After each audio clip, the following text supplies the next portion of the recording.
Welcome students. Today our topic is aortic arches for BSc part 3. जो vertebrates हैं यानी कशेरुकियों में महाधमनी चापों का रूपांतरण, modification of aortic arches in vertebrates. Chordata समूह के जो एनिमल्स हैं उनमें जो धमनी तंत्र है वो भिन्न भिन्न प्रकार का पाया जाता है, लेकिन जब हम डेवलपमेंट देखते हैं तो उसके अध्ययन से ये पता लगता है कि इनका जो बेसिक स्ट्रक्चर है, एक आधारभूत तरीका है, वो एक समान होता है।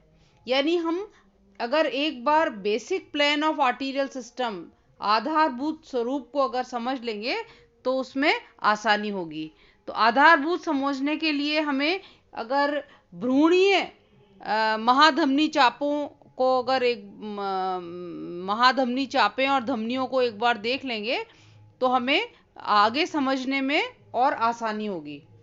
तो अगर भ्रूण के अंदर हम देखते हैं तो एक वेंट्रल एओर्टा होती है, महाधमनी कांड, और 6 जोड़ी एओर्टिक आर्चेस होती हैं, और ये धमनी चापें अधर धमनी कांड को पृष्ठीय धमनी कांड से जोड़ती हैं। तो हार्ट से रक्त बह करके अधर महाधमनी कांड द्वारा फेरिंग्स के नीचे तक लाया जाता है। ठीक है, फिर ये सिर भाग जो है ये एक जोड़ी बाहर की ओर ग्रीवा धमनियों में डिवाइड हो जाता है। तो 6 जो विसरल आर्चेस निकल करके जाती हैं।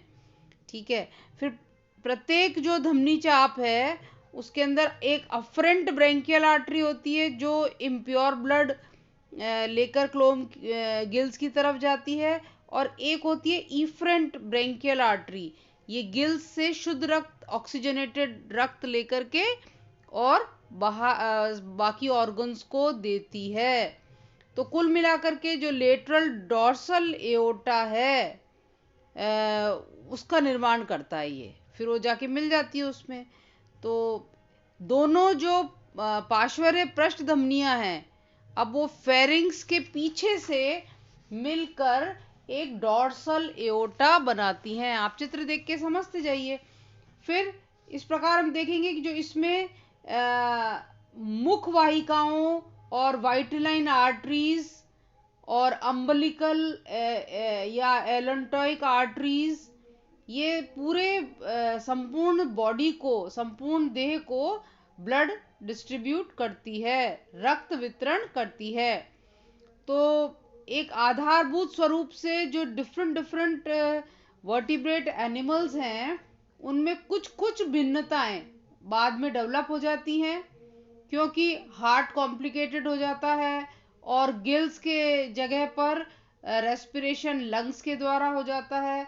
तो जैसे जैसे ऐसे परिवर्तन होते हैं तो ये जो बेसिक स्ट्रक्चर होता है इसके अंदर भी धीरे धीरे परिवर्तन हो जाता है। ठीक है, तो हमने एक तरीके से मॉडिफिकेशन ऑफ एओर्टिक आर्चेस का एक स्टार्ट करा, जिससे कि हम आगे के जो दूसरे परिवर्तन होंगे डिफरेंट एनिमल्स में उनको समझ सकते हैं। फिर हम देखेंगे कि एओर्टिक आर्चेस अगर सबसे पहले देखें तो फिशेस में स्टार्ट करेंगे। तो मछलियों में जो 7 जोड़ी धमनी चापे पाई जाती हैं एओर्टिक आर्चेस। ठीक है, और मछलियों में ज़्यादातर जो एम्ब्रियो हैं उनमें 6 या अधिक जोड़ी पाई जाती हैं। जैसे जैसे एडल्ट होती हैं ये संख्या घट जाती है, 4 से 5 जोड़ी रह जाती है। ज़्यादातर जैसे शार्क्स है उनमें ये 5 होती है, 5 जोड़ी, यानी कि 2nd, 3rd, 4th, 5th और 6th ये एक्टिव होती है। ठीक है, फर्स्ट वाली जो गिल की खांच होती है वो स्पाइरेकल में मॉडिफाई हो जाती है। ठीक है, फिर इसमें हम देखेंगे कि जो फर्स्ट धमनी चाप है वो मैंडिबुलर चाप ये इसमें नहीं पाई जाती। बोनी फिशेस में अगर देखते हैं तो फर्स्ट और सेकंड चाप ये तो अदृश्य होने लग जाती है, तो यानी केवल 4 पाई जाती हैं। 3rd, 4th, 5th और 6th ये एक्टिव एओर्टिक आर्चेस होती हैं। और जैसे जो मछलियां डिप्लॉय हैं जिनमें फेफड़े डेवलप हो जाते हैं तो उनके अंदर और परिवर्तन हो जाता है, और इफरेंट वाली जो जो गिल्स में जाने वाली एओर्टिक आर्च है वो फिर किस में जाएगी, लंग्स की तरफ जाएगी, यानी एयर ब्लैडर या लंग की तरफ जाएगी। इस प्रकार से हम फिर नेक्स्ट हम देखेंगे एम्फीबियंस में। अगर हम देखते हैं तो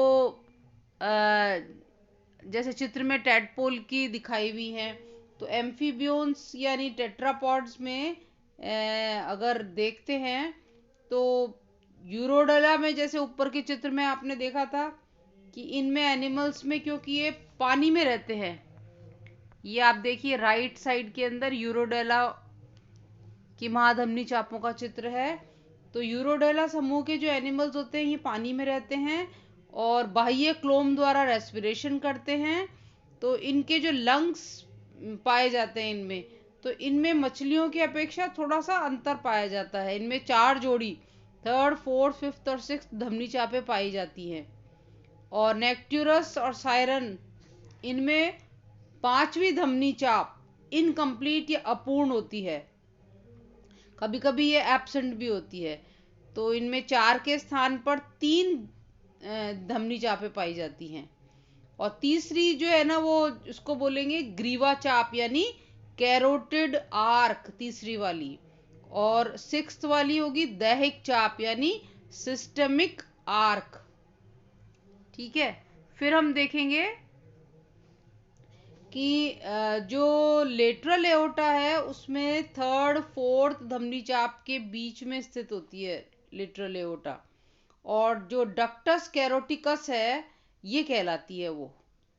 और जो 6th वाली है जिसको पल्मोक्यूटेनियस आर्क बोलते हैं, फुसफुसी चाप, ये स्किन को और लंग्स को, दोनों को ब्लड सप्लाई करती है।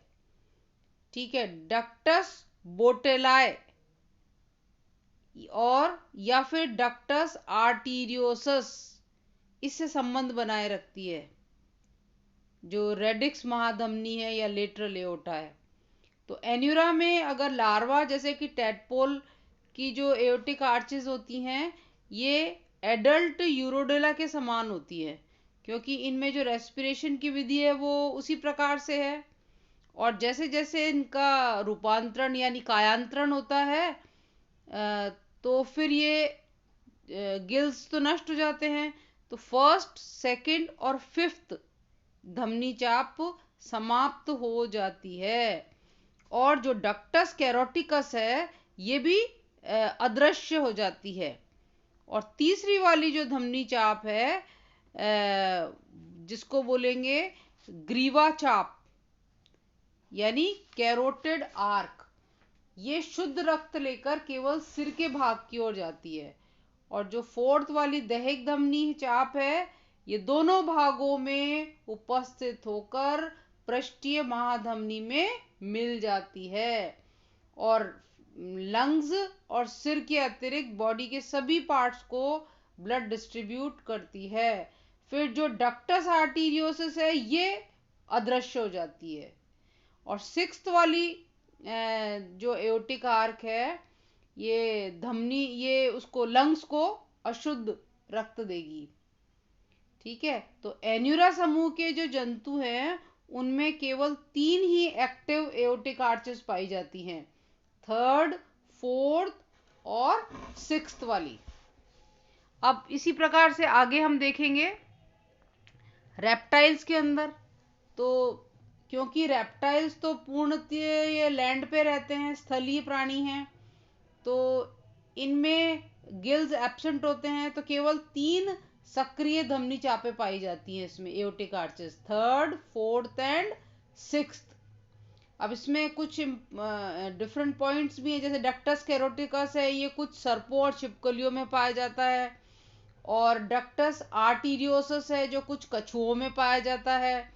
और दूसरे जो रेप्टाइल्स हैं उनके अंदर ये वाली संरचना एब्सेंट होती है। तो जो वेंट्रिकल है इसमें दोनों प्रकार के शुद्ध और अशुद्ध रक्त, क्योंकि उसमें सेपरेटेड नहीं होते, इसलिए ये एनिमल्स कोल्ड ब्लडेड एनिमल्स होते हैं।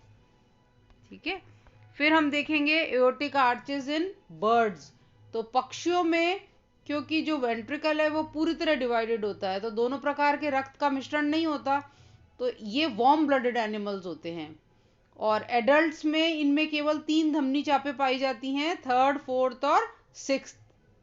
और जो रेप्टाइल्स हैं जैसे सरीसृपों की अपेक्षा इनमें कुछ अंतर पाया जाता है। क्या क्या अंतर है कि जैसे कोनस आर्टीरियोसिस और अधर महाधमनी ये डिवाइड हो जाती हैं और 2 वाहिकाएं बनाती हैं। तो जो लेफ्ट वाली है बाएं निलय से सिस्टमिक एओर्टा और दाएं यानी राइट साइड से निकलने वाली पल्मोनरी एओर्टा बनाती है। ठीक है, आप चित्र में देख के समझते जाइए। और फिर इसमें जो तीसरी महाधमनी चाप है वो ग्रीवा चाप बनती है। और चौथी वाली राइट दाएं पार्श्व पर राइट सिस्टमिक आर्क बनाती है। और बाईं ओर से जो चौथी धमनी है वो एक अंश इसका जो है लेफ्ट सब क्लेविन बनाती है। और नेक्स्ट इंपॉर्टेंट पॉइंट है कि जो छठी महाधमनी चाप है वो पल्मोनरी एओर्टा बनाती है, एओर्टा बन जाती है। 6th वाली जो है वो पल्मोनरी एओर्टा लंग्स को जाती हुई बन जाती है। फिर मैमल्स में अगर देखते हैं तो क्योंकि ये भी पक्षियों की भांति इनमें भी 3rd, 4th और 6th धमनी चापें ही पाई जाती हैं, 3 ही पाई जाती हैं। और इनमें भी जो वेंट्रिकल है वो कंप्लीटली डिवाइडेड हो जाता है। तो कुछ कुछ इसका बर्ड से मिलता जुलता होता है। इसमें चौथी महाधमनी चाप इनोमिनेट और दाईं सबक्लेविन बनाती है। और जो छठी महाधमनी चाप है वो लंग्स यानी पल्मोनरी एओर्टा बनाती है। और इसमें जो डक्टस आर्टीरियोसिस होती है ये बिल्कुल कम छोटी पतली सी धमनी स्नायु लिगामेंटम आर्टीरियोसम के अंदर परिवर्तित हो जाती है। इस प्रकार जो मैमल्स हैं इनका प्रारूप पक्षियों से ज़्यादा मिलता है। और पक्षियों में अंतर क्या है इसमें कि जो पक्षियों में तो दाईं दैहिक चाप यानी राइट सिस्टमिक एओर्टा, और जबकि मैमल्स में बाईं धमनी चाप यानी लेफ्ट एओर्टिक आर्क जो है ये बनी रह जाती है। बाकी की जो शेष जो है ये दैहिक चाप ये अदृश्य हो जाती है, ये नहीं पाई जाती। तो इस प्रकार ये आपका एओर्टिक आर्चेस का जो कंपैरेटिव स्टडी है आज अपनी समाप्त होती है। आप लोग ये चैप्टर याद करिएगा। थैंक्स।